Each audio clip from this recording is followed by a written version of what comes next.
एक ऐसा युद्ध जिसका समीक्षा आने वाला भविष्य करेगा। भविष्य निर्धारित करेगा कि इस युद्ध का विजेता कौन रहा और इस युद्ध में पराजित कौन हुआ।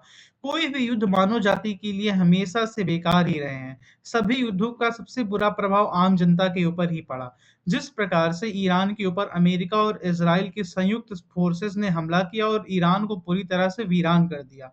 जी हाँ दोस्तों, ईरान की राजधानी तेहरान इस समय खंडहर में तब्दील हो चुकी है। लेकिन अगर आप ये सोच रहे होंगे कि ईरान को खंडहर में तब्दील करने के बाद यूएसए और इज़राइल ने यह युद्ध जीत लिया, तो यह पूरी तरह से आपका भ्रम है। ईरान ने ऐसा जवाब दिया जिसकी तुलना कई हमलों से नहीं की जा सकती, जिसकी अपेक्षा अमेरिका ने नहीं की थी। जी हाँ दोस्तों, ईरान को कहीं न कहीं इंटरनली मदद मिल रही है, जो कि रूस और चाइना के थ्रू मिल रही है, जिसके बारे में अमेरिका राष्ट्रपति डोनाल्ड ट्रंप अपने भाषणों में कह भी चुके हैं। दोस्तों, ईरान ने कल रात्रि कुछ ऐसा कर दिया जिसका प्रभाव पूरी दुनिया पर पड़ने वाला है। हुआ कुछ यूँ कि इज़राइल ने कल क्या किया, ईरान के सबसे बड़े जो ऑयल रिफाइनरीज़ या ऑयल प्लांट हैं, उनके ऊपर हमला कर दिया, जो कि ईरान ही नहीं पूरी दुनिया के सबसे बड़े ऑयल प्लांट्स में से आता था। उसको पूरी तरह से नष्ट कर दिया, जिसके बाद ईरान ने ट्विटर के माध्यम से जानकारी दी कि अब उसके हमले जो होंगे, वो ऑयल रिफाइनरीज़ पर होंगे, गैस प्लांट्स पर होंगे और इसका ज़िम्मेदार अमेरिका होगा। और इस चेतावनी के कुछ देर बाद यानी कि कल मध्य रात्रि को ही ईरान ने इसको अंजाम देना भी शुरू कर दिया।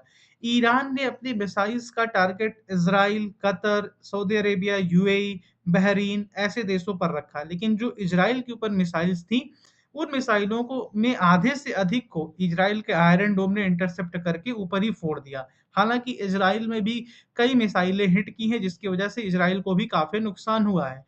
लेकिन इन सबसे सबसे अधिक नुकसान अगर किसी को हुआ है, तो वो है कतर।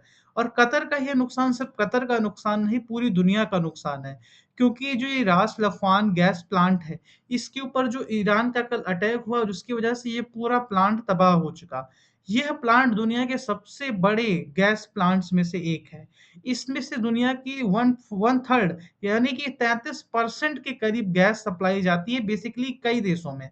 हो सकता है इसमें और देश शामिल ना हो, जैसे कि अमेरिका में नहीं जाती है गैस, लेकिन भारत, चाइना ऐसे देशों में यहाँ से मैक्सिमम गैस आता है। इंडिया की बात करें तो अकेला भारत में यहाँ से 20% भारत की पूरी गैस ज़रूरतों का 20% इसी प्लांट से आता है। यानी कि भारत का जहाँ से 20% आता है, वो अब ज़ीरो हो गया है। भारत सरकार इसके अल्टरनेटिव्स तलाश रही है, हालाँकि ऑयल का अल्टरनेटिव तो रसिया मिल गया है, लेकिन गैस का अल्टरनेटिव कौन होगा ये अभी नहीं पता है। आने वाला समय और टफ होने वाला है, गैस के प्राइजेज़ बढ़ने वाले हैं।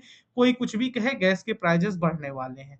क्योंकि जब आपूर्ति और माँग के बीच में डिफ़रेंस बहुत ज़्यादा हो जाएगा, तो ऑब्वियस सी बात है कि प्राइजेज़ को इंक्रीज़ किया जाएगा और प्राइजेज़ जब इंक्रीज़ होंगे, तो उसका सीधा प्रभाव आम इंसान की जेब पर पड़ेगा।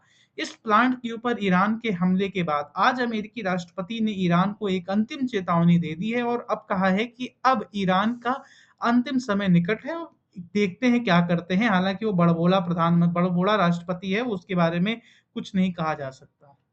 इसके अलावा ईरान ने सऊदी अरेबिया के भी सबसे बड़े ऑयल प्लांट्स दुनिया के सबसे बड़े ऑयल रिफाइनरीज़ में से एक के ऊपर भी पूरी तरह से हमला करके इसे भी नष्ट कर दिया है। जिसके बाद सऊदी अरेबिया भी अब एक्शन लेगा, ये ऐसा उनके राष्ट्रीय अध्यक्ष या उनके जो वहाँ के राष्ट्रीय अध्यक्ष, राष्ट्र लीडर हैं, वहाँ के क्या बोलते हैं उनको नवाब या जो भी बोलते हैं, उन्होंने ऐसा कहा है। अब बात करते हैं कि हुआ कैसे ये? ये दोनों लोगों ने ईरान के ऊपर हमला किया, इन्होंने सोचा कुछ दिन में ईरान ये युद्ध हार जाएगा। ऐसा हो भी चुका था, ईरान के पास अब कुछ नहीं बचा है। ईरान ने अपने राष्ट्रीय अध्यक्ष गँवा दिए, राष्ट्रीय अध्यक्ष यानी कि जो उनके ख़amenei थे उनको गँवा दिया, उनकी पूरी फ़ैमिली ख़त्म हो गई। उसके अलावा जो नई लाइन बनी थी राष्ट्रीय अध्यक्षों की, उसे भी इन लोगों ने नष्ट कर दिया। लेकिन ईरान को लड़वाते रहने में कहीं न कहीं रसिया और चाइना ने उसकी मदद की है और ईरान के पास जो सबसे बड़ा एक विध्वंसक चीज़ है ना, वो ड्रोन है, शाहिद ड्रोन, जिसको यूज़ एंड थ्रो ड्रोन कहते हैं, यानी कि एक बार यूज़ कर दो और उसके बाद वो कहाँ गया, वो अपने हिसाब से कहीं भी जाकर के फट जाएगा, यानी कि कोई रडार नहीं है उसमें, कुछ भी नहीं है। ये सबसे विध्वंसक ड्रोन है। इस ड्रोन की तुलना कई चीज़ों से किया जा सकता है, जैसे कि आप लोगों ने कई सीरियल्स में देखा होगा कि आप तो तीर मार देते थे और कहीं पर भी जाकर के वो गिरता था, तो ये ड्रोन भी वैसा ही समझ सकते हैं। ये ऑयल प्राइसेस का एक कंपैरिज़न है जो दिसंबर में पर बैरल के हिसाब से है, $80 पर बैरल था, जो कि जनवरी 2026 में थोड़ा बढ़ा 85 के करीब पहुँचा, फिर फ़रवरी अंतिम आते-आते $100 को टच कर गया था और अब इन्हीं 10-15 दिनों में ही $120 पर बैरल पहुँच चुका है।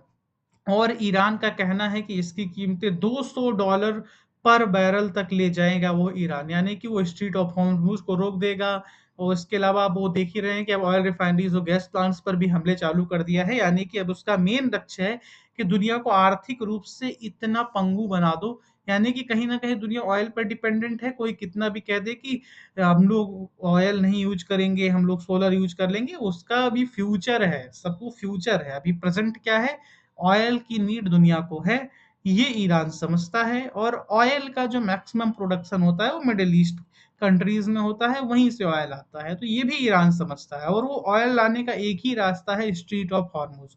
वो ईरान वहाँ पर बंद करके बैठा है। आज अमेरिका के प्रधान राष्ट्रपति डोनाल्ड ट्रंप ने कहा है कि अब वो ज़मीनी हमले करेंगे, यानी कि अब उनके सैनिक जाएँगे ईरान पर और वहाँ पर हमला होगा। अब ये जो कतर पर हमला हुआ है, ये कहीं न कहीं अब नेटो मेंबर्स भी इस युद्ध में आपको आने वाले कुछ दिनों में जुड़ते हुए दिखेंगे।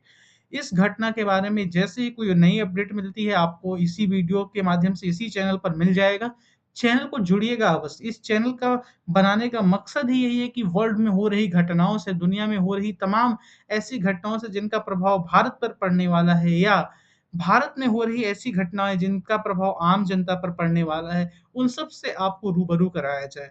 भारत में होने वाले तमाम चुनावों का संग्रह इसी चैनल पर आपको मिलेगा। जियोपॉलिटिक्स की एक ऐसी दुनिया जो आपको साफ शब्दों में, सरल शब्दों में आपके तक पहुँचाया जाएगा, वो भी आपको इसी चैनल पर मिलेगा, तो आप लोग इस चैनल से अवश्य जुड़िएगा। अपना बहुत ख़्याल रखिए, आने वाला समय गैस के प्राइसेज़ बढ़ सकते हैं, ऑयल के प्राइसेज़ नहीं बढ़ेंगे क्योंकि ऑयल का अल्टरनेटिव हमने ढूँढ लिया है।